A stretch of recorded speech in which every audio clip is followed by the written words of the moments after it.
live with the greatest podcast in the game, presented by Underdog Fantasy. Click the link in our description below if you want up to $100 in deposit match for your fantasy games. But we got a little bit of games to play for this week. It is the playoffs. We Here we have go. waited all season for this. Finally, after all these weeks of analysis, pick'ems, jokes, making fun of each other, it's all come to this. We got pick'em plus our end of season awards. Who gets them? Maybe have a little debate here. Let's check it out. But always down for debate. How do we start this show? You know, little dubs and L's. Get us going. You know how we do. Let's cook them up. Some dubs and some L's. If you don't know dubs and L's, it's the segment where we diagnose the W's and the L's from all across sports. Hence, dubs and L's. So let's get into it with my W, and I had to go with them. My Detroit Lions. Yes. Okay, maybe not my Detroit Lions, but our Lions. Correct. That's more like it. Yes, the team I bandwagoned at the start of the year, the team I hyped throughout all my preseason videos, didn't make the playoffs. But they came this close. And you know what? When I was watching that Sunday night football game, I had such a good time watching it. First of all, these players were so starved for a primetime game that now that they finally all got player intros, they delivered some of the best player intros all season. I'm sure you've seen Jamal Williams doing some anime thing. I really don't know Naruto. what that was. It was Naruto reference with the headband. That was cool regardless. And then you got Taylor Decker versus Aiden Hutchinson, Ohio State versus Michigan. Different uses of the, but my favorite was Jerry Jacobs saying he went to Harvard, which I did not catch the first time. So that was funny second time around. But moving on to the team itself, the Lions put on a spirited performance, came back in the fourth quarter to beat the Green Bay Packers. Jamal Williams breaks Barry Sanders' rushing touchdown record for the Lions and delivers one of the best post-game interviews you will ever see. The twist and turns of emotions from there was absolutely insane. You saw what I was talking about? Oh, I was fired up. At first, I was like, "Oh my god, is he gonna cry?" And then he just turned it on a switch, and he's like, "I'm still a dog. Like, don't worry, it's all dog in this mug." That's what he says. Like, I was all gassed up. I was like, "Damn, I like Jamal. I like Jamal. He could be the face of the NFL. He really should be. He's got that personality. But at the end of the day, so yeah, didn't make the playoffs, but this organization is so well run. It's got to be, at least for this season, a top 5 run NFL organization with how they got the spirit into these players and how they got everyone to love this Lions organization that has had the worst history maybe of all NFL teams. Oh yeah. So I'm and very the much longest and the longest. Yeah, the longest history and worst history. So I'm very much excited to see what happens next year with another season under Dan Campbell, some salary cap, high draft pick. Sky's the limit for this team. W to the Lions. Facts. Now, I want to ask you, Shoop, do you think this win right here saved Campbell's season? Well, job as for coach next year? Definitely. I'd say definitely. He was never getting fired, Chuck. You don't think so? No, there was absolutely no chance he was getting fired. If they had lost this game and then got off slow next season, you could maybe consider it. But if the Lions are smart, they know about their history, and they're not going to let go of a coach like the one they have now. I agree. I couldn't agree more. Now, I was also going to do a dub for the Lions, but I've changed it. And we like to cover all the sports. But a dub that's coming up, and a sport that we all forgot about that I love secretly, tennis.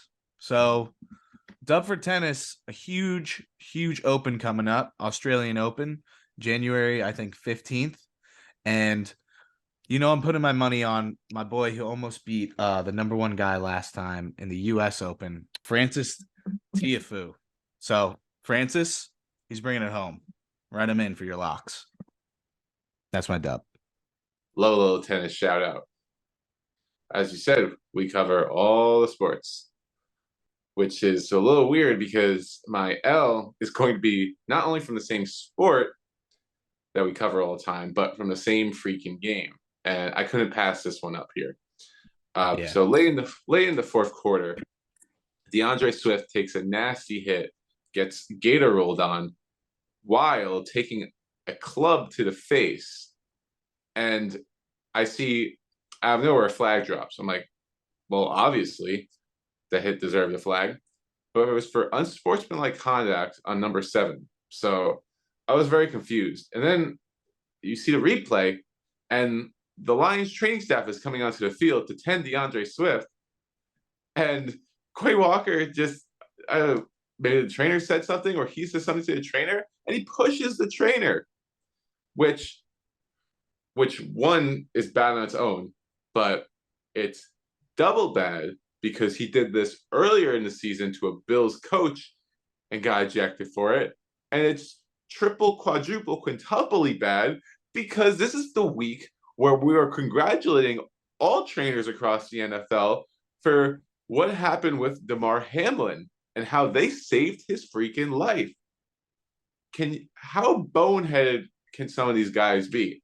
And then there's the shots of him crying and throwing a tantrum in the tunnel, which he later took accountability for his actions. So kudos to him for that. But going to this offseason, Quay, you need to take a long, hard look in the mirror.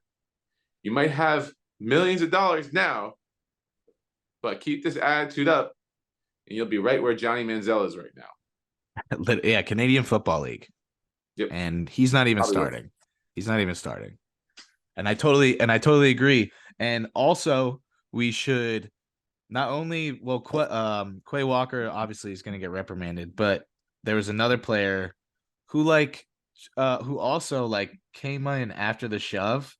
It was Wyatt, number 5, 93.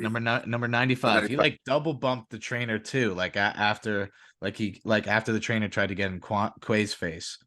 But that other player should also be reprimanded too. And it screwed them in the end. So I think that's up for L of the year, Shoop. That's got to be up for L of the year so far. Early in the year, yep. So far L of the year. Yep. Now my L is going to be towards another sport, basketball. Now the Warriors, they're not looking good so far. Defending champs. Early in the season, I said they'd make it back, but it's not looking too good as of now. And even Curry came back, and it's still not looking good. So last 3 games, they're on a 3-game losing streak. They lost to Orlando, which isn't the best team in the East, like maybe the worst team in the East. They lost to the Pistons, who's also the worst team in the East, which isn't a good look. Both those games, they lost by more than 5 points, I'm pretty sure. And then they just recently lost last night to the Phoenix Suns. And now the Phoenix Suns were without Chris Paul, Book, and Ayton. So they lost that game by 12. And it's not looking good in away games either. That game was at home too.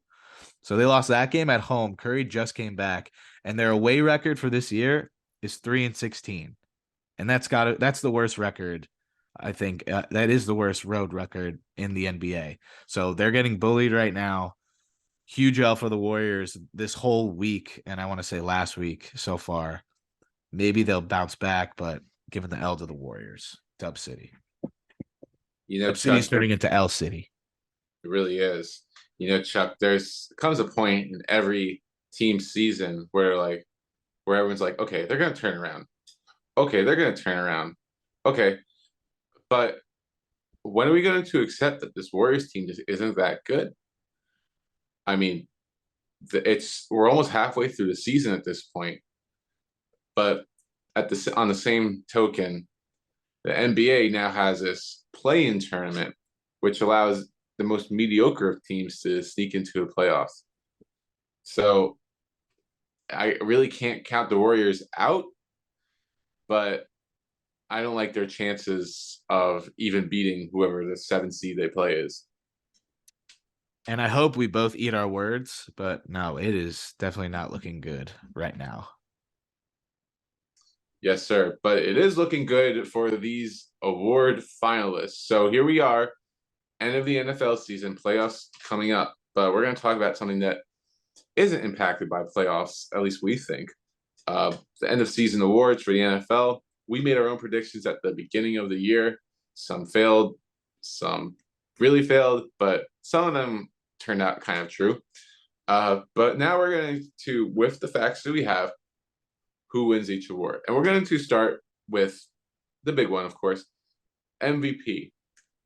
Chuck, who is your MVP for this NFL season? I think it's ununanimously it's Pat Mahomes.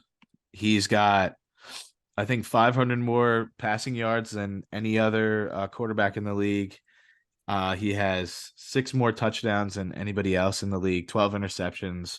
Other players like Josh Allen have 14 interceptions. Um, Nobody's even close to 5,000 yards. Like I said, it's Mahomes all day, and he did it when everybody else counted him out too. So I think with the roster he had, and yeah, everybody's like, well, he still has weapons, but like to put up these numbers, it's video game numbers, and he's still doing it year in year out, just surprising us. I like, even though it should have been a surprise this year, it was a surprise this year. It really was. And yeah, I was one of those people that doubted him. So the MVP award should be based on who provides most value to the team. And Mahomes loses a great wide receiver in Tyreek Hill and doesn't skip a beat. In fact, takes a step forward, which is incredible. This award was between him and Jalen Hurts, but Hurts missing the two of the final games of the regular season, this That hurt. award goes straight into Mahomes' hands. Yeah, agreed. All right, so the offensive player of the year, aka the non-quarterback best offensive player, Yeah. who did that go to? See, I was like gonna go with I don't know why I was gonna go with a running back. I was gonna say Josh Jacobs because he got the rushing title and he has like one less touchdown than Derrick Henry, but it's going to Justin Jefferson. The guy this year, he's made unbelievable catches. He's pulled Kirk Cousins out of ditches that he's created himself. Um, he makes insane plays after the catch, and he's that wide receiver that you need to double cover on game day. And his yards tell him the yards speak for itself as well. Yeah, before the Packers game, he was trending at almost 2,000 yards for the season.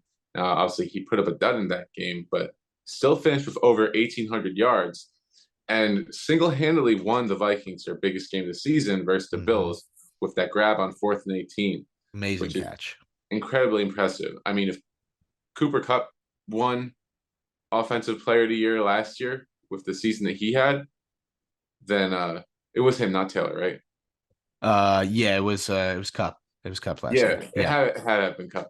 So if Cup had won last year with his numbers, then there's no doubt that Jefferson should have won this year with his numbers.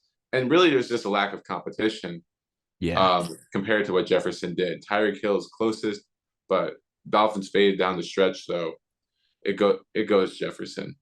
100%. Next question. Defensive Player of the Year. This one is always an interesting one. You go with the shutdown corner, the sack specialist, or the do-it-all linebacker. Who is it this year? This year, sack specialist. I'm gonna go with Nick Bosa. 18 and a half sacks. Closest person next to that was, I think, was Myles Garrett, and he was 2.5 sacks away from Bosa. And or maybe it wasn't Myles Garrett, but he's got the most sacks, and he's just a game wrecker on the field. Overall, has anchored the 49ers defense, and he shows every year that he's the most dominated D end in the NFC. Yeah, I'm going to agree with you once again. This is a toss-up between Boza and Micah Parsons, but Parsons kind of had a slow end to the season, especially with that ugly loss in Week 18, where he was practically invisible. Yeah. Boza also missed a game or two this year, still put up those sack numbers. He's a force to be reckoned with. I mean, he's a catalyst to that great 49ers defense. No doubt in my mind he gets this award. Oh yeah, he's a funny dude too. I think he's and he's not trying to be funny, but if you watch his sound effects, I think Nick Bosa is hilarious. Oh yeah, he's a dog. And OH, IO, there there we we go. go. Um, Now we're gonna go to comeback player of the year. So comeback player of the year has is a wide open field this year. You got plenty of guys to choose from, but who are you going with? So I went with Saquon here. A lot of people are saying Gino. And there's somebody else I think, but I'm gonna go with Saquon here because I think he had the most impact on the team, and I think like without him, I don't think the Giants would be where they're at today, even though they do have a stellar defense and they were clutch down the stretch in games. But Saquon's fourth in rushing yards, he's fifth in rushing touchdowns. Um, I think he should be comeback player of the year. I like the pick, but at the same token, if you want to call Saquon the comeback player of the year, well, then what differentiates him with someone like Christian McCaffrey, who spent last season injured and put up ridiculous numbers this year? True. And then you also have Brian Robinson, who came back from the shooting, but that story seemed to kind of fizzle out. I don't think it got the buzz that it once did. Mm-hmm. So I'm going to go with Geno Smith. Geno, in a former, basically irrelevant quarterback, comes out of nowhere and leads this Seattle team full of rookies to the playoffs. And his predecessor, Russell Wilson, goes on to miss the playoffs in horrific fashion. Uh, this is a great Pete Carroll coaching job, but you got to give the credit to Geno Smith. He was superb in the first half of the season. Second half, he slowed down a bit, but he won in the clutch in the last two games when it mattered. Mm-hmm. And more than anything, his leadership, and I mean, his quotes were unbelievable this year too, but his leadership is off the charts. That alone is enough for me to want to give him comeback player of the year. I would agree. I do agree with you, Eric, because he also ended the season top 10 in passing. And nobody thought Geno Smith and the Seahawks would make the playoffs. So I could definitely see it being Geno. Yeah, absolutely. So let's go to our rookies. So starting with the offensive side of the ball, who you got for your offensive rookie of the year? So speaking of the Seahawks, even though like good case for Geno to be comeback player of the year, definitely was a leader. I think this guy, Kenneth Walker, even though I don't think he didn't play the whole season in the beginning, but he did play the whole season. It wasn't the starter the whole season. But when he became the starter, I feel like that team also excelled themselves to a new level. And this guy was so fresh. And he got 1,000 yards rushing, and he also had 9 touchdowns. So I think this guy Kenneth Walker accounted for a lot of their success too. So I'm gonna go with Kenneth Walker, offensive rookie of the year. I like the pick. This one is another 50-50, like the defensive player of the year. It's between him and Garrett Wilson. Shout out Brock Purdy for shooting himself up to third in the odds for this award, despite playing like 5 games. You have to do something miraculous to do that. Yeah. So that's cool. But I'm going to go with Garrett Wilson, another Ohio State guy. Yes. Just because of the way he dominated his team's target share. And he was a consistent producer, not mid-season, but the entire season. And he played all 17 games. Kenneth Walker didn't. And he put up over 1,000 yards. And he had 147 targets, only 83 receptions. So imagine what with good quarterback play, what he could have done. That's true. Who knows? We won't ever know. But I think both Wilson and Walker are solid choices. But I'm going to go Wilson. I like it. Defensive rookie. On the other side of the ball for the same teams, Sauce Gardner. He has put himself into all pro consideration in his very first season. He's made waves around the NFL for shutting down elite receivers. He had like 23 catches given up overall in the first half of the season. And he played guys like Jalen Waddle, Stephon Diggs, CeeDee Lamb, like unbelievable number one receivers. and just shut him down. I think he's the obvious pick here. Oh, 100. It's a no-brainer. It's a no-brainer. And kudos to the Jets for finally picking someone that's like nasty.